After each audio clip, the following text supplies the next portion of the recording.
안녕하십니까. 김능국 김우석의 정치를 알려주마 시작하도록 하겠습니다. 오늘 주제는 추미애 법무부 장관에 대한 이야기입니다. 지금 우리가 작년 10월에 겪었었죠. 이른바 조국 대전이라고, 그죠? 예, 그때 온 나라가 두 동이로 나눠진 것처럼 광화문 집회, 서초문 집회, 100만이 모였다 이렇게 하면서 참 그걸 바라보는 어떤 국민들이 굉장히 안타깝게 바라보고 했더랬어요. 그런데 이 제2의 조국 대전 아니냐 해서 추미애, 그때는 예를 들면은 그 아빠 찬스였다면은 이번에는 엄마 찬스 아니냐 이러면서 이 추미애 법무부 장관의 아들 그 서씨에 대한 그 군대 휴가 문제, 그리고 어떤 그 보직 문제, 이런 문제 등으로 인해서 상당히 이 젊은 층들의 어떤 이 공정 문제에 대한 문제 제기, 이런 부분들이 계속 지금 연이어서 이렇게 되고 있습니다, 이게.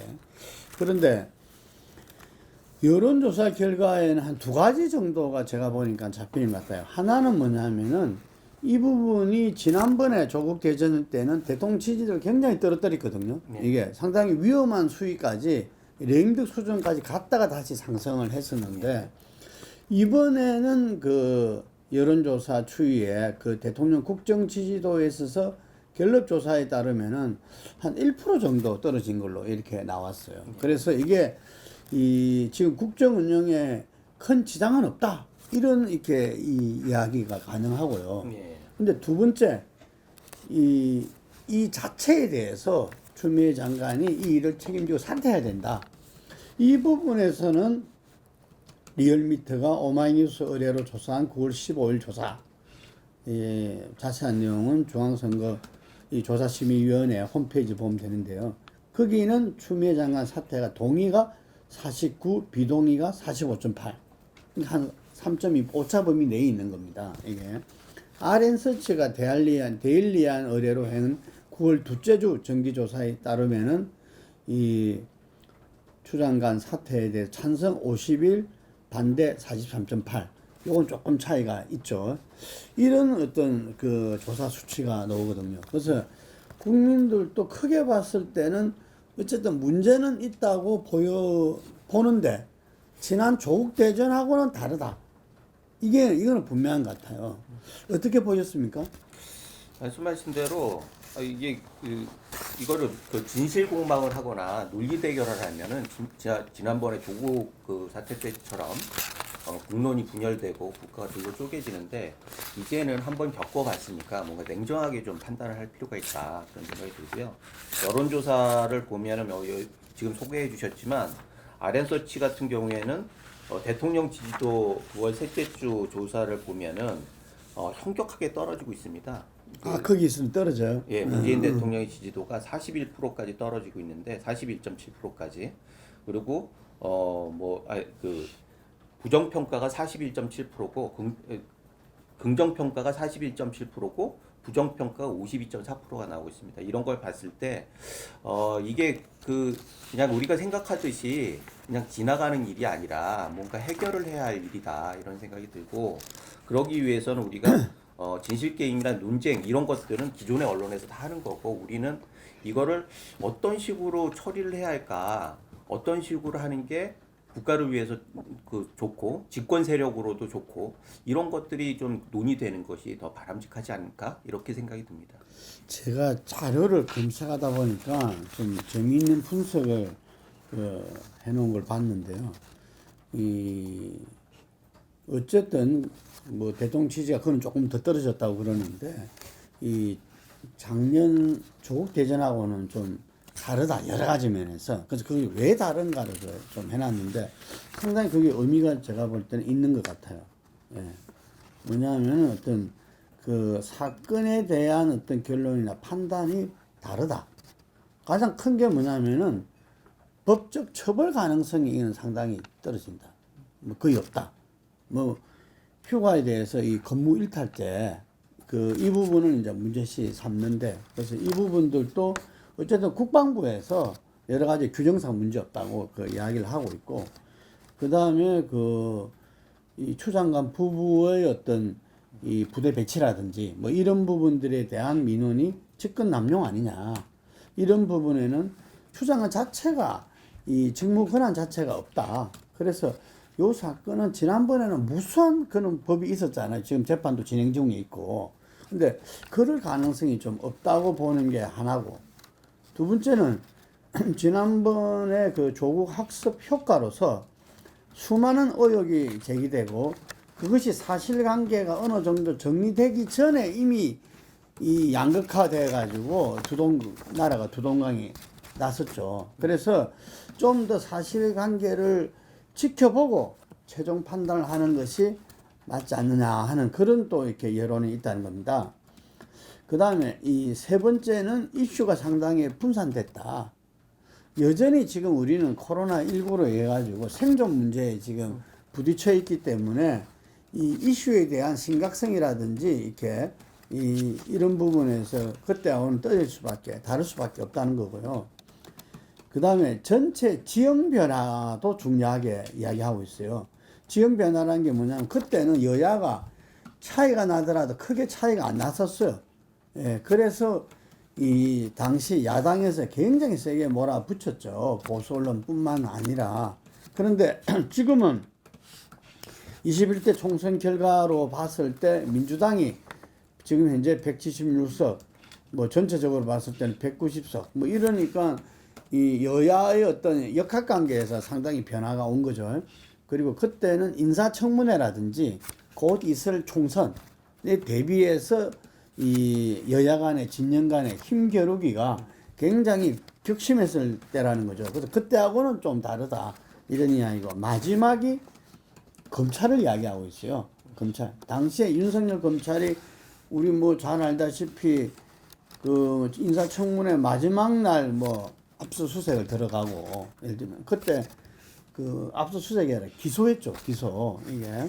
이게 하고 뭐 그랬던 기억이 있습니다. 그런데 지금 현재 검찰 구성원이 상당히 바뀌었다. 뭐 이 인사 참사다 이런 비판도 넣고 그랬는데, 어쨌든 검찰 인사들이 그 상당히 그 바뀌어서 전부 신중론으로 이렇게 가 있다. 그래서 이러한 한 5가지 정도가 이 작년에 조국 대전과 이번에 그 추미애 장관의 그 아들 이렇게 군대 문제는 좀 다를 수밖에 없다, 이런 이야기를 해요. 좀 같은 면은 어떤 면이라고 봅니까? 제가 보기에는 지금 말씀 주신 게 굉장히 그 핵심들을 많이 찍어주셨는데, 예. 한계는 제가 보기에는 이거는 진영 논리와 정치적 논리일 뿐이고, 국민들의 밑에 깔려 있는 거는 그렇지 않다라고 하는 것들을 그래야지 현 정권이 롱런을 할 수 있어요. 그렇지 않고 이것을 그때와 지금하고는 현격하게 차이가 있다. 예를 들자고 하면 뭐 코로나 이 전국에서 실질적으로 뭐 광화문 집회도 열리지 못하는 상황이고, 이런 상황에서 표출되지 않는 것 때문에 차이가 있다라고 한다라고 하면, 게다가 지금 검찰 같은 경우에도 그 추미애 장관이 검찰 인사를 여권으로 보면 굉장히 잘해놨죠. 그래가지고 이게 그냥 지나갈 수 있다라고 생각한다라고 하면은, 그게 계속 쌓여가지고 더 큰 분열로 일어날 수 있기 때문에 이런 건 조심해야 한다, 그런 생각이 들고요. 그런 면에서 제가 보기에는 이게 처음에 이게 좀 증거들이 막 나오고 증언들이 막 나올 때 여권 내부에서 이 정도에서는 손절매해야 하는 거 아니냐, 이런 논의들이 있었습니다. 그런데 그때 근거가 뭐 추미애 장관은 뭐 그 신문 핵심은 아니잖아요. 어찌됐든 뭐 노무현 탄핵의 주역이었고, 이런 상황에서 이미 검찰 인사들 거의 다 완성을 했고, 검찰의 윤석열 라인을 다 쳐냈기 때문에 토사구팽의 그 시간이 아니냐, 이런 얘기도 돌았잖아요.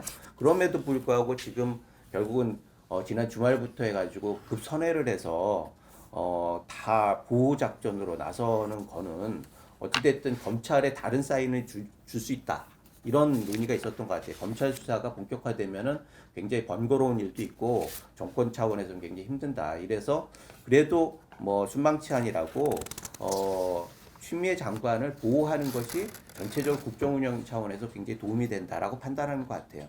그럼에도 불구하고 국민 정서는 그게 아니거든요. 그래서 이 부분을 좀 냉정하게 판단을 해서 해야지 이 국면에서 만약에 이거를 미봉으로 넘어가면은 이 사태가 아직은 진행 중이란 말이에요. 지금 동부지검에서도 8개월째 미루고 있다가 압수수색을 해가지고 또 통화 기록을 했다. 뭐 이런 얘기들이 나오고 있는데 이거는 검찰 같은 경우에는 수사를 안 할 수 있는데 증거가 나오는 거를 그 못하게 할 수는 그 처리를 안 할 수는 없거든요.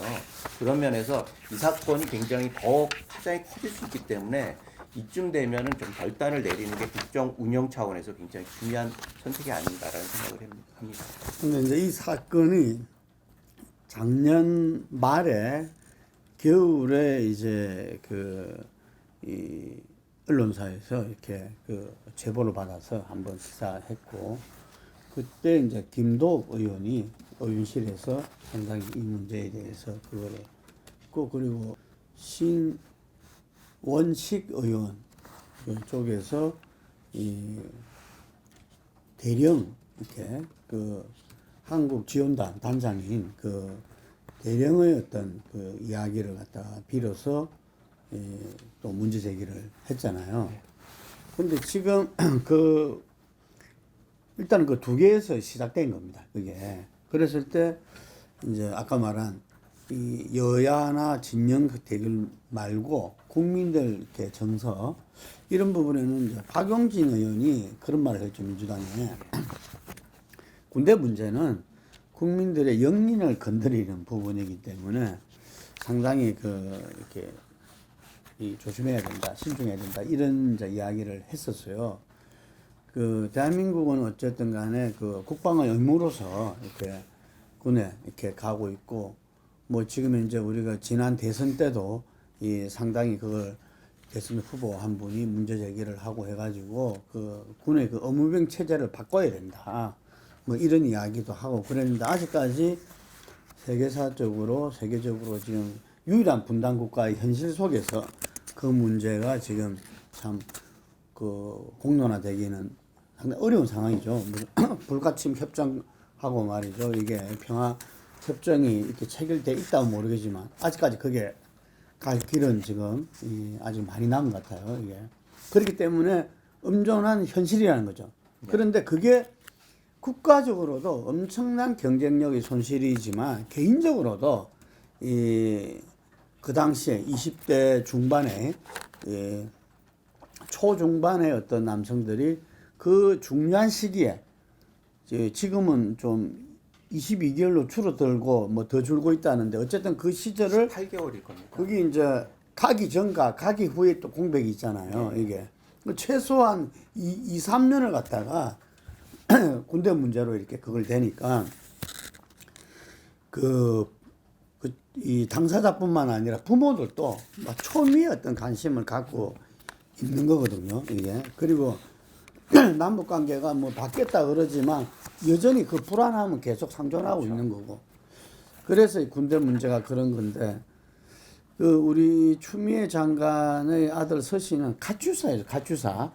그러니까 이제 이게 일반 육군하고는 좀 틀리잖아요. 꿈의 군대죠. 그게 군대 생활 자체가 그럼요. 예. 독방 쓰고 그런다고 그러더라고요. 저도 조카가 가추사였고 또 제 친구가 가추사를 해서 제가 그때 가봤어요. 가봤더만 그때는 무려 30년 전인데도 불구하고 예를 들면은 그때는 둘이 있더라고. 둘이. 네. 둘이 있는데 요새 다 1인실이래요. 완전히 우리 군대 막사하고는 전혀 다르게 이게 완전히 개인 생활 보장될 수 있도록 이렇게 돼 있더라고요. 이게 그리고 뭐 그날 제가 갔을 때도 일가 끝나면 그냥 나올 수 있는 거예요. 이게 외출을. 그래가지고 점호전에 들어가면 되는 거고. 이런데 또 평일에는 점호도 없대요. 그렇죠. 예, 평일에는 점호도 없고 주말에나 이렇게 점호가 있고 이러니까 그 생활 자체가 좀 다른 것 같고 첫 번째가. 두 번째가 저도 83년에서 오는 사이에 저 강원도 철원에서 근무했었는데 그때 우리도 무슨 쌍팔군대 쌍팔군대하고는 뭐 달라졌다 어쨌다 뭐 이래서 했는데 지금은 굉장히 달라졌다고 그래요. 알다시피 휴대폰도 이렇게 일과 끝나면은 그걸 할 수 있을 정도로 굉장히 자유로워지고 우리가 상상하던 군대 생활하고는 좀 상당히 많이 바뀌었다. 저도 이 서시 친구처럼 수술은 안 받았지만 수술을 이렇게 위한 검사 받기 위해서 서울 백병원에 나갔다가 부대 복귀를 한 적이 있어요. 네. 그때 그 시간을 너무나 짜게 줘가지고 이 검사를 받으려면 그때 디스크 검사를 받았는데 수원을 집어넣어야 돼요. 그럼 수원이 쫙 풀린 다음 가야 되는데 그 시간이 안 돼가지고 이렇게 택시에 누워서 부대 복귀했던 기억이 있거든요. 그래서 그때는 그런 부분들이 잘 반영이 안 됐었어요, 이게. 그래서 그때도 병원에서 그 예약 날짜하고 있는 서류를 보내주고 이제 그렇게 이루어지고 했었는데 지금은 그런 부분들이 예를 들면은 이렇게 상당히 이 의료권 보장이라든지 휴가라든지 이런 부분에서 많은 변화가 지금 있다. 현재의 복무 규정에 따르자면은 그래서 첫 번째 그 문제인 미복귀에 대해서 예를 들면 탈영 아니냐 이런 말도 나왔잖아요. 그런 점에서 그 전화로 이렇게 그 병가 이렇게 이 연장은 가능하다는 이야기입니다. 그게 국방부 이야기가 이게 그런 이야기고 두 번째는 그 신원식 의원 쪽에서 그 한국지원단장 대령 말을 해서 그 이야기했던 부대 배치에 대해서 자꾸 청탁을 해가지고 자기가 직접 불러서 그 가족들한테 이 청탁하지 마라라는 그걸 했다 이러는데 그것도 이제 사실 아닌 거죠. 이게 본인이 반복했어요. SBS에서 그걸 갖다가 처음에 단독 보도를 했었는데 SBS에서 이제 서시 측에서 이 SBS와 기자를 고소고발했거든요. 그래서 이 대령이 그 다음에 아니다. 그 자기가 직접 접촉한 바는 없고 따로 이 400명이 있는 데서 전체적으로 청탁에 대해서 자기가 이 이야기를 했다. 이렇게 이제 그걸이 바뀌었어요, 이게.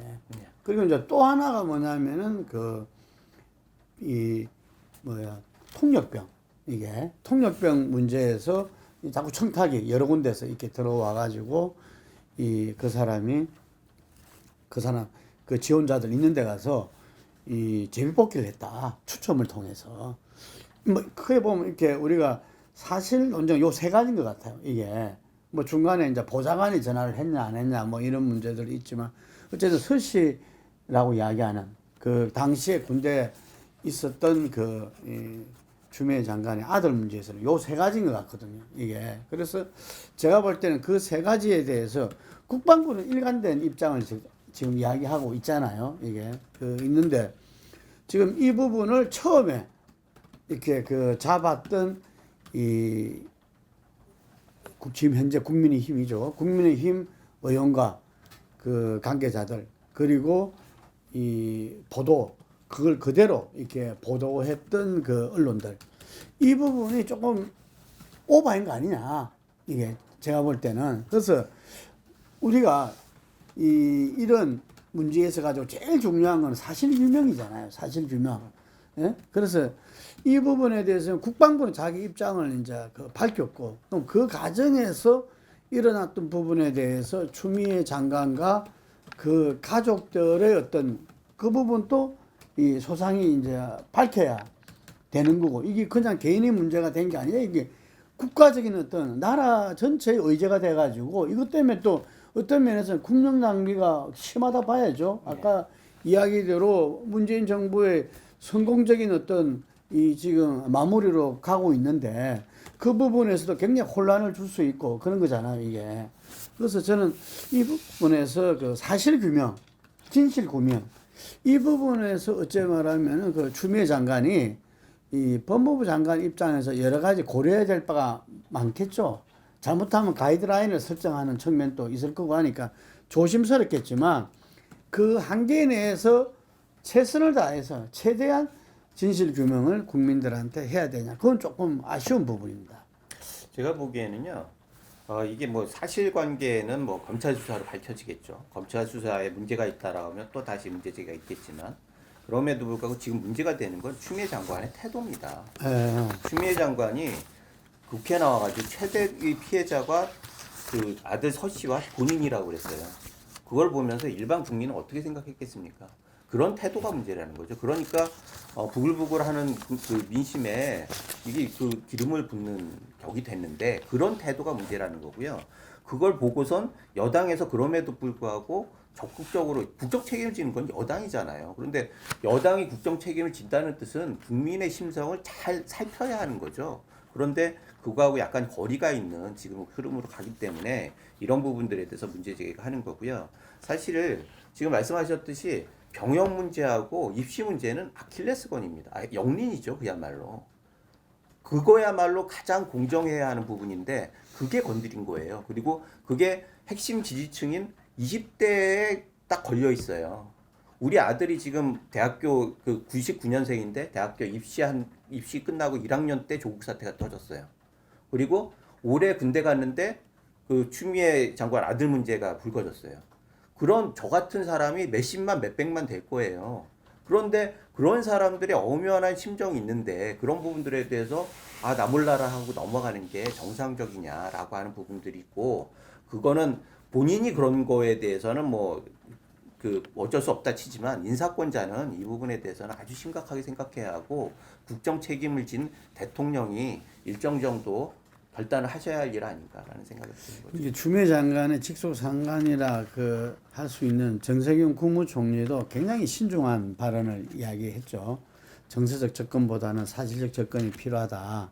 이렇게 이야기하지만 어쨌든 그 국민들한테 민망하다. 뭐 이런 그 표현을 했고 대통령도 어쨌든 간에 이 사건 수사를 갖다가 이렇게 제대로 해라. 뭐 이런 이야기도 했고요.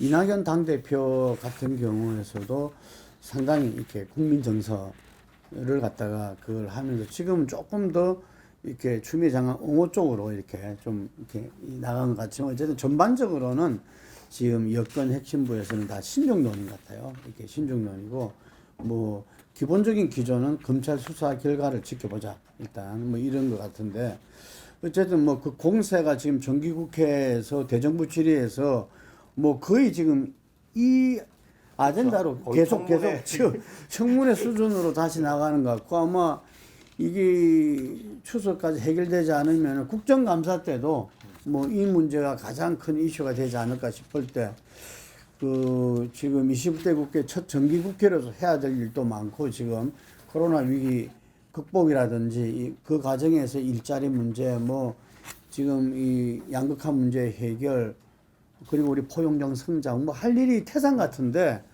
지금 이 나라가 이 문제 하나로 전부 다 이렇게 가는 것 같아가지고 저희들이 볼 때나 국민들이 볼 때는 상당히 좀 우려스럽고 어떤 면에서는 좀 통탄하는 거죠. 이게 우리가 그래서 옛날에 읍참마속이란 말도 있고 그리고 본인들이 저는 추미애 장관이 어쨌든 간에 이 야당과 지금 보수 언론에서 이게 제기하고 부풀었다 치더라도 어쨌든 그 문제를 해결할 책임은 결국 집권 세력과 당사자인 추미애 장관이 나서야 된다 이렇게 봅니다. 이게 그래서 이 검찰의 어떤 사실 규명은 규명대로 가더라도 어쨌든 간에 이 국정 운영이 좀 제자리로 있을 정도로 좀 뭔가 이 역할을 해야 되지 않겠나 그렇게 좀 이렇게 기대해 봅니다.